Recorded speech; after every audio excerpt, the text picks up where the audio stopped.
wabarakatuh. Pada hari ini, kumpulan kami ingin membentang mengenai penambahbaikan pengutip biji lerai buah kelapa sawit. Dan ahli kumpulan kami terdapat 4 orang iaitu Muhammad Khidir bin Husin, Muhammad Syahmir bin Martius iaitu saya, Muhammad Syafiq bin Muhammad Nazri dan Muhammad Ikram Hafiz bin Rus Nizam. Okey, pendahuluan.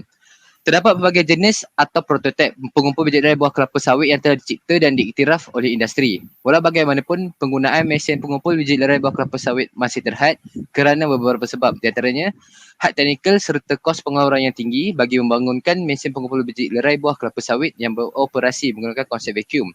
Walaupun mesin ini menjanjikan pengeluaran minyak kelapa sawit yang tinggi, mesin tersebut masih tidak dikeluarkan secara komersial. Oleh itu, tanpa mengira kandungan yang berkualiti, pengumpulan secara manual juga dipilih bagi mengumpul biji lerai buah kelapa sawit. Seterusnya adalah objektif. Terdapat 2 objektif, yang di antaranya adalah untuk mereka pemegang sesuai dengan ketinggian rakyat Malaysia, dan yang kedua untuk mereka semula baku simpanan bagi memudahkan biji lerai kelapa sawit di rem buah kelapa sawit mudah untuk dikeluarkan. Seterusnya adalah skop kerja. Yang pertama, mempunyai pemegang yang boleh diubah mengikut keselesaan pengguna, dan yang kedua, dapat memudahkan buah sawit untuk dikeluarkan dari bekasnya. Seterusnya, mempunyai pemegang yang selesa dan tidak licin walaupun berpeluh. Seterusnya, ketinggian pemegang yang sesuai dengan ketinggian purata rakyat Malaysia, dan yang terakhir, memudahkan proses pengutipan buah lerai kelapa sawit di rem kelapa sawit. Seterusnya adalah kepentingan kajian. Kepentingan kajian adalah kajian ini mestilah mencapai semua objektif yang telah dijantakan. Selain itu, proses pengutipan buah lerai kelapa sawit di rem kelapa sawit dapat dilakukan tanpa sebarang ralat. Hal ini kerana mesin ini telah dibuat oleh pencipta sebelum ini dan hanya menambahkan penambahbaikan sahaja. Seterusnya adalah pengenalan keperluan. Pengenalan bagi keperluan kajian ini adalah dari segi spesifikasi reka bentuk produk ini. Yang pertama adalah fungsi produk ini. Fungsi produk ini adalah untuk mengutip buah lerai kelapa sawit di rem kelapa sawit. Terdapat pelbagai produk dan prototip yang telah dibuat untuk memudahkan penggunaan untuk mengutip, tetapi kesemuanya mempunyai kelemahan, dan yang paling teruk adalah boleh menyebabkan pinggang pengguna menjadi sakit diakibatkan ketinggian pemegang yang tidak boleh dilaras. Seterusnya adalah latar belakang kajian. Alat ini dicipta adalah bertujuan untuk mengutip buah lerai kelapa sawit di rem buah kelapa sawit. Alat ini juga bertujuan untuk mengekalkan kualiti buah lerai kelapa sawit yang terjatuh ketika di rem buah kelapa sawit. Salah satu matlamat atau objektif dalam membina model pengumpul biji sawit ini adalah untuk menjimatkan kos pembuatan, menambahkan keselesaan pengguna dan senang untuk diletakkan atau disimpan. Hal ini juga dapat mengelakkan pengguna untuk mengalami masalah sakit belakang kerana ketinggian pemegang pada produk lama tidak dapat diubah sesuai mengikut ketinggian dan menyebabkan pengguna terpaksa membongkok untuk melakukan kerja. Terima kasih. Konsep reka bentuk. Okey, baiklah. Yang pertama sekali, handle. Bagi ukuran bahagian handle ini diambil mengikut kesesuaian dan keselesaan pengguna agar tidak terlalu membongkok atau mendongak ketika melakukan kerja dalam proses pengutipan biji lerai buah kelapa sawit di rem kelapa sawit. Oleh itu, ketinggian handle ini mampu diubah mengikut ketinggian pengguna atau keselesaan tersendiri. Ketinggian maksimal bagi handle ini mampu mencapai setinggi 1 meter, dan ia boleh dilaraskan pada 3 ketinggian iaitu berkurang sebanyak 100 mm. Maka ketinggian handle tersebut mempunyai 3 iaitu 1000 mm, 900 mm dan 800 mm. Ketinggian handle ini diambil atau dikira mengikut kesesuaian atau ketinggian dalam indeks jisim tubuh BMI rakyat Malaysia, iaitu ketinggian purata bagi kaum lelaki 160 cm dan 153 cm bagi kaum perempuan. Okey, seterusnya kotak simpanan atau storage box.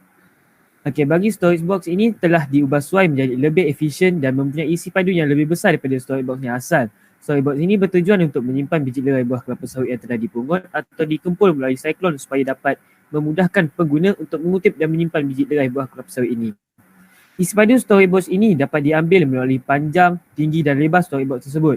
Oleh itu, isi padu bagi storage box tersebut ialah 20,486.6 cm padu.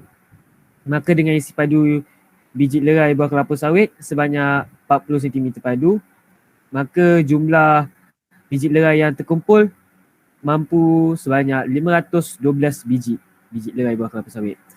Okey, storage box ini mempunyai penutup di bahagian bawahnya yang membolehkan storage box ini dibuka dan ditutup.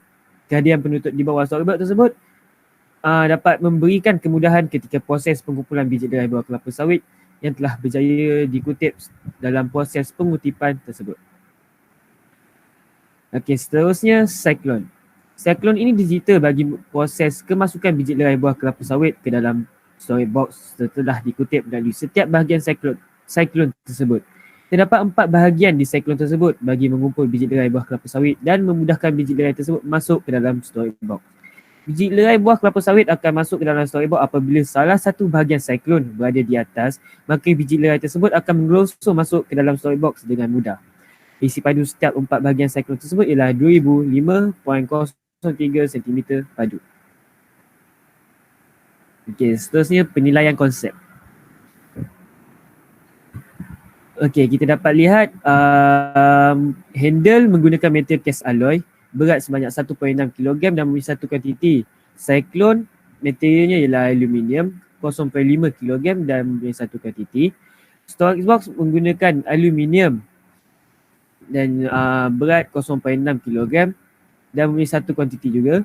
Okey, seterusnya penutup storage box menggunakan aluminium seberat 0.5 dan satu kuantiti, dan spring menggunakan material steel mempunyai berat 0.02 kg dan mempunyai 43 kuantiti. Rim menggunakan material cast alloy steel seberat 0.6 dan mempunyai 2 kuantiti. Rod menggunakan material steel 0.6 kg dan satu kuantiti, dan akhir sekali ensel menggunakan material stainless steel seberat 0.18 kg dan mempunyai satu kuantiti. Okey, reka bentuk embodiment. Okey, pemilihan bahan. Handle, kami menggunakan besi hollow dipilih untuk menjadi bahan pada pemegang bendera prototype ini adalah disebabkan kos yang agak rendah untuk didapati. Storage box. Kami menggunakan aluminium ini kerana aluminium mudah untuk dibentuk dan mempunyai ketahanan yang lebih tinggi. Bagi spring, kedua spring mempunyai nilai modulus keanjalan Young yang lebih besar dan oleh itu keluli spring mempunyai lebih keanjalan.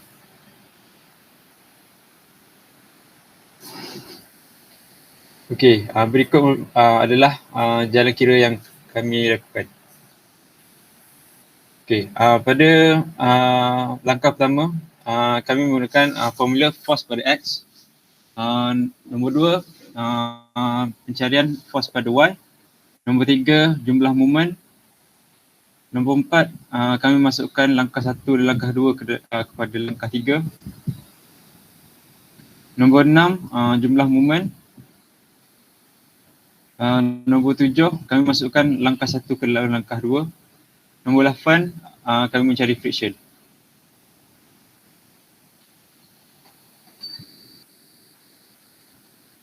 Reka bentuk akhir. Okey, reka bentuk akhir sama oleh saya. Okey, jadi proses pembuatan dalam menghasilkan projek ini adalah terdapat beberapa proses yang setiap bahagian digunakan dapat disatukan. Proses-proses tersebut termasuklah proses penggerudian, pengimpalan dan pemotongan. Menilai kos. Jadi di sini menunjukkan kos-kos bagi setiap bahagian yang terdapat dalam projek ini, iaitu spring 35mm, mempunyai 43 kuantiti dan harga seunit adalah RM1. Rim basikal 12 inci sepasang dengan harga kos per unit RM35. Kepingan aluminium berdiameter 200mm, darab 300mm, darab 5mm, mempunyai 2 kuantiti berharga RM35. Besi hollow kuantitinya 3 dan berharga RM20 untuk seunit. Spring plunger berkuantiti 2 dan berharga RM20. Bearing berharga RM6.5, punya 2 kuantiti. Rod besi RM6 dan axle berharga RM85. Reka bentuk akhir penambahbaikan alat pengumpul buah lerai kelapa sawit. Okay, ini menunjukkan penambahbaikan telah kami buat dan reka bentuk akhir telah kami tetapkan, iaitu kami menggunakan prinsip yang sama dengan model yang asal, cuma kami menambah baik di antara storage box, iaitu reka bentuknya dan juga handle. Dan ini menunjukkan gabungan kepada tiga-tiga bahagian besar di dalam gambar ini.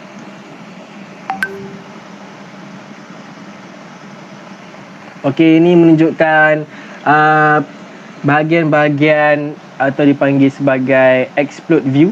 Okay, untuk nampakkan lebih jelas setiap bahagian-bahagian. Yang pertama adalah handle.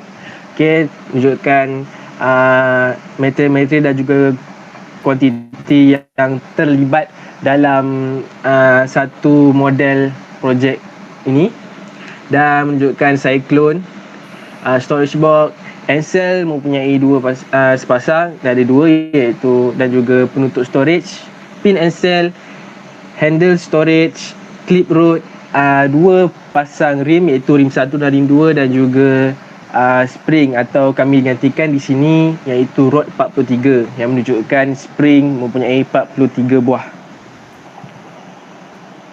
bahagian. Okay, ini menunjukkan bahagian pemegang atau dikatakan sebagai handle. Kami menggunakan konsep tongkat, iaitu mempunyai plunger spring yang terdapat di kedua-dua belah, iaitu kiri dan kanan, dan terdapat 3 lubang yang boleh dilaraskan, dan kami menggunakan konsep yang sama untuk tongkat untuk pemegang projek kami. Seterusnya, okay, ini yang kami mereka semula kotak simpanan supaya daripada model yang pertama didapati bahawa buah biji lerai kelapa sawit itu susah untuk dikeluarkan. Jadi kami mengubah suai supaya meletakkan pemegang atau kira pembuka di depan, dan buah lerai kelapa sawit itu jatuh ke bawah, dan proses pengeluaran lerai ini lebih mudah dan tidak mempunyai masalah sekiranya buah lerai itu tersangkut. Ini menunjukkan cyclone di mana kami tidak mengubah reka bentuk, dan kami mengekalkan reka bentuk ini kerana dia berfungsi secara efisien dan tidak mempunyai masalah. Mempunyai 4 buah bilah yang boleh menyapu biji lerai kelapa sawit itu. Okey, seterusnya adalah rim.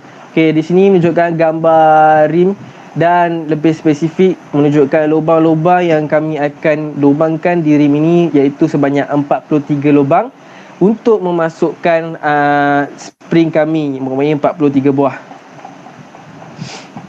Dan ini juga rim kedua, cuma perbezaan di sini adalah kami mengekalkan rod yang terdapat pada rim yang telah kami beli, kerana ia tidak mengacau apa-apa bahagian atau proses semasa mengutip biji lerai kelapa sawit. Dan inilah spring yang saya katakan tadi, iaitu mempunyai 43 buah dan berpanjang sebanyak 125 mm, dan juga jejari untuk cangkuk kepada 2 buah iaitu atas dan bawah sini tersebut sebanyak 10 mm. Ini menunjukkan encel. Kami menggunakan encel lebarnya 150 mm, ketinggiannya 70 mm, dan radius untuk pelipat encel tersebut sebanyak 24 mm. Kesimpulan daripada projek ini adalah, setelah kami mengenal pasti alat atau mesin sedia ada, beberapa perkara dapat dikenal pasti, antaranya kaedah hand picking mempunyai kekurangan dari segi kesihatan tubuh badan pengutip. Selain itu, kaedah menggunakan mesin roller dapat diubah dengan mengubah suai bekas simpanannya supaya dapat mengutip kelapa sawit dengan lebih banyak. Selain itu, masalah kos yang tinggi untuk mengutip kelapa sawit menggunakan mesin MK3 dapat diatasi dengan menggunakan mesin yang lebih murah. Sekian, terima kasih.